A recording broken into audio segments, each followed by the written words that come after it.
Hello, it's Debbie Gilbert from the Business Awards show, and I'm also the founder of the Best Business Women Awards. And today I'm joined by David Bell from Simboc. David owns a business and tech solutions company, so he's going to tell you more about that in a minute.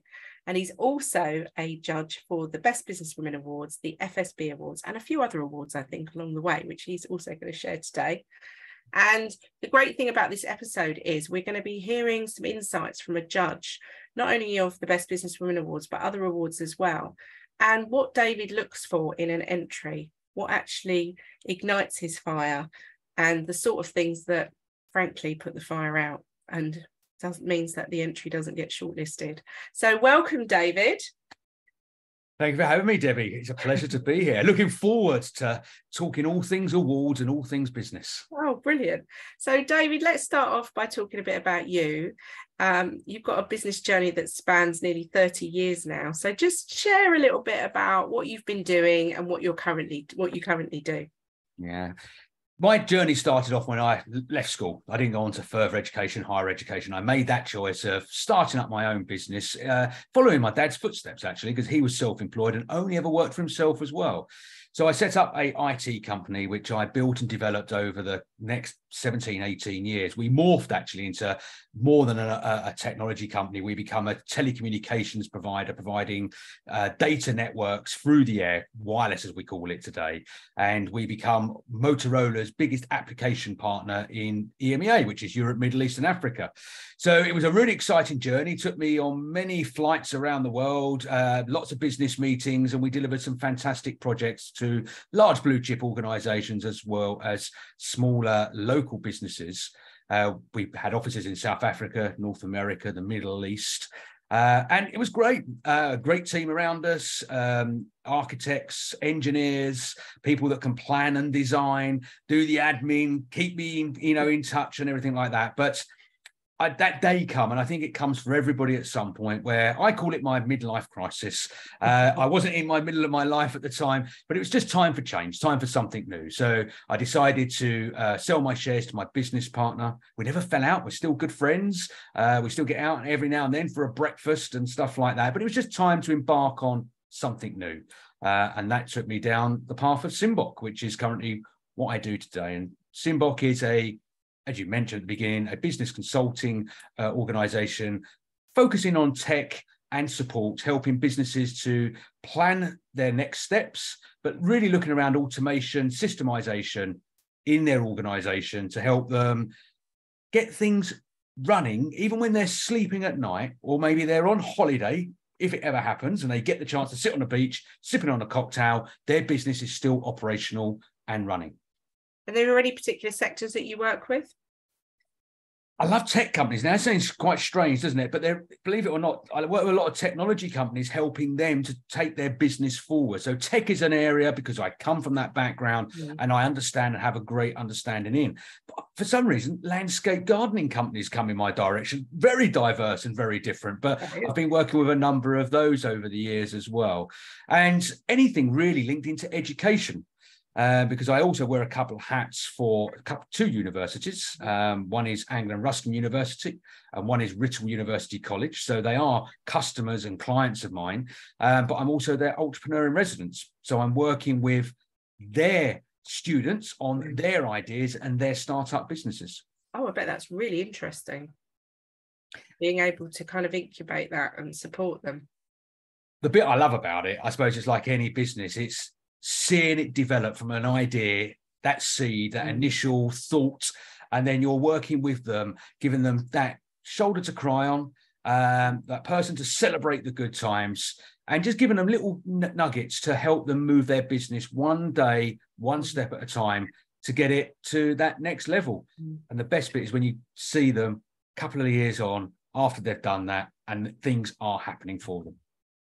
And you're also involved with the FSB, which is the Federation of Small Businesses. So talk a little bit about that. So I've been a member for the Federation of Small Businesses for 18 years now. And for those that don't know, but the FSB is the largest business organisation in the UK, well in excess of 150,000 members, and it's run by the members for the members. So I'm a volunteer, and there's a number of me dotted throughout the country who give up their time to support other businesses, to help lobby governments. There's lots of things that we do as the FSB, but my role is the regional chair for the East of England.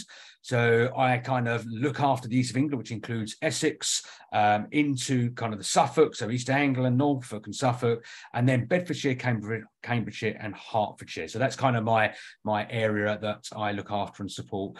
And working with me, there's a great team of area leads and staff that are employed by the FSB called the development managers as well. So yeah, really good. But it's all about network. It's about building a support network and having people you can have a conversation with. And there's also some great benefits of being part of the FSB, isn't there? Yeah, roughly speaking, there's probably about 35 benefits when you become a member of the FSB. Everything from legal aid and support 24/7, 365 days a year. You can pick up the phone and speak to a legal solicitor who can help you with things around your business. Maybe it's around your personal life, because you can use it for both as well. You have access to what I call the vault, where you can go in and all the various documents you need, from GDPR through to legal, HR documents, health and safety, all sit there, which you can download. They're all templated, so they're very accessible. But yeah, lobbying government, there's care in there. They call it FSB Care if you need support, if there's mental health issues and stuff like that for you or your team. So yeah, lots of great things that sit in that portfolio that are accessible once you're a member. Yeah, I've been a member myself, probably about 12 years now, I think. So I can really vouch for it as well. So we will put the details into the show notes, so you can grab that and have a look. So we sat next to each other at FSB Awards this year. I was lucky enough to be a finalist in one of the categories. And we'd previously met at another event where you were one of the speakers. I think it was a Chartered Institute of Marketing event. And I twisted your arm to come onto our judging panel, because we only have judges on our panel that we invite. You can't buy your way onto our judging panel. And you having said to me, I judged these awards, I mean, perfect to have somebody with your breadth of experience. So let's think about and talk about the good things that you see in entries, and then we'll look at maybe the bad things. So let's focus on all the positives to start with. What are the best things that you see in an award entry? Yeah, great question. I mean, I've been judging various different awards over the years, many different categories, and I've seen, good and bad. But let's talk about the positive things. For me, when I pick up any award, and now, and I'm looking at that application and I'm reading through it, I want to get excited. I don't want to just read it like it's a business plan, and they should be exciting anyway, but I want to read it like it actually meant something to that person writing it. And that's why I always say that a good award entry is written by the person that runs or owns the business. You could outsource it, you could get someone else in your team to write it, but it doesn't have the same flair and the same meaning, and the same thought hasn't gone into it. So firstly, I think if anyone's writing an award entry, make sure you do it. It makes all the difference. But I'm looking for that story. I'm looking for where it started, what made it exciting when they started their business. I'm looking for what they've achieved, the goals that they've set themselves, how they got there, the challenges that they overcome. We all face challenges in business day to day. Hopefully there's more successes than there is challenges. And I'm looking for what they think the future might look like as well. No one has that crystal ball, so no one really knows, but a good plan and a good direction tends to get you going. If you aim for the stars, there's a good chance you'll land on the moon. What about evidence? What sort of evidence do you like to see? Referencing is always good. Anyone can say, my customer thinks I'm the best. Sometimes without the name dropping, sometimes being too obvious, but sometimes it is good to put a name drop in there, showcase who your clients are. Tell us, what work you've done for them and what the outcome of that particular project was as well. So if they can evidence it against real life case studies, that really helps. Sometimes we've only got so much time when judging these, but sometimes a link can really help as well. So we can click on and go off to if you've got a case study where we can see it, maybe even a video that you've got uploaded into something like YouTube or a similar platform. So we can actually see the actual outcome of that particular project. So any way of referencing it and demonstrating what you're talking about is genuine as well, because anyone can maybe write something that's not quite true. I never suggest anyone does that, of course, but we know it does happen from time to time. And what about financials, figures of their business? What sort of things would you like to see? I think here's an interesting one with awards, because some awards ask for facts and figures, some don't. I appreciate that also some of these business owners will be, I'm a bit worried about putting this content in. It's kind of private information, but we need to get a taster of what your business is doing. So it's nice to see turnover, to get an understanding of the size of the business. But let's be honest, turnover is a vanity thing. It's the profit what we want to understand, which is the sanity side. That's what keeps you away from sleepless nights and stuff like that. So, we're not asking, to be too detailed in that. I personally wouldn't say, we want to know the ins and outs of everything in your business, but give us a taster. Demonstrate to us that, you are £1 million business, or, you're a startup and you've started up with a very minimal amount of budget. Or maybe it's the opposite. Maybe you've gone out and crowdfunded, or, had investment from outside sources, and that's allowed you to drive your business forward. But I think profitability and demonstrating that you've got your overheads under control as well, that your overheads are not outstripping your turnover. And what sort of award entries literally make you go, next? They're just not cutting it for you.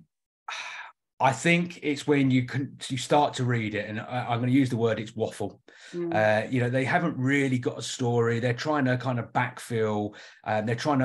You get an idea if it's true or not. I don't know how. It's that kind of mind and heart comes into play. You read it and you think, really? Is this one of the people that have got the T-shirt, got the mug and been there and done it? Have they genuinely done that? So for me, I want to see authenticity. I really want to see that kind of genuine side of somebody. I have read award entries and I read them and I go, sounds like someone else has done that. I wonder if this is really their story. Yeah, and you want the authenticity behind it, really. I think that's so important. And would you advise people to enter more than one awards program in a year? Do you think it's a good marketing tool? I think overall, awards are a good marketing tool. I think if you have that opportunity to showcase who you are and what you do, and hopefully walk away with some silverware to put on the mantelpiece and to share with your team, I think that's the other thing. It's really about team bonding. This is about patting on the back the owners, the directors, the C-level people within the business, because we tend not to reward ourselves too much or pat ourselves on the back, but it's also to showcase what the team have achieved. So I think from an internal marketing side of things, it's really good. But externally, I do think, look at what awards that you believe that you could win. Look at the other award entries. It can be tough. Sometimes you're up against the big people, the big boys and girls, and you might not be able to, or you think you can't compete with them. But go for it. I'd be careful you don't go kind of entering, hundreds, because that's going to be very time consuming. But pick maybe 2 or 3. I'd probably make maybe a push 4. Try not to make sure they're all in 1 month or something like that. Try and get them stretched out over a year. But no reason you couldn't enter more than one awards program, and possibly, if you're allowed to, more than one category as well at that particular award. Because I think sometimes it's good to go for maybe local stuff. Obviously, with the FSB, you've got regional, because the FSB regionalised theirs, and then the winners of those regional categories go on to be entered into the national final, don't they? That's how they do it. Then you've obviously got female-only awards. You've also got industry-specific awards. So I think sometimes having credibility in your industry is also really valuable, isn't it, at the end of the day? So I think that's worth looking at. There's a great website. We talk about it when we do our awards masterclass, called Awards List, where you can look up and see all the awards that are taking place across the globe. There's thousands of them. But I think, like David said, it's about it's about, honing down 1 or 2 in a year, I think, is enough for anybody to sit and do, really. So it is quite a lot of work. So 29 years in business. So you're on business number 2, 10 years. What advice would you give to anyone who is maybe a bit concerned that we're heading for recessionary times, and they might be thinking, oh, I've just got over the pandemic and now we're being thrust another problem? What's your thoughts on it? It's a really interesting question. Look, I think in business, you're going to be up against challenges all the time. At the moment, possible recession looming. Well, we all know it's probably going to be a recession, but it's not at today, as we're speaking, it's not defined as an official recession. But, we've had the pandemic. We've got a hike in interest rates. Everything seems to be spiraling out of control. It seems like this perfect storm has come together. The war in Ukraine and Russia is getting blamed for a lot of this. Energy costs spiraling out of control as well. So if you've got a retail outlet or you're not working from home and you've got those overheads come into play, it's challenging. And let's be honest, it is challenging.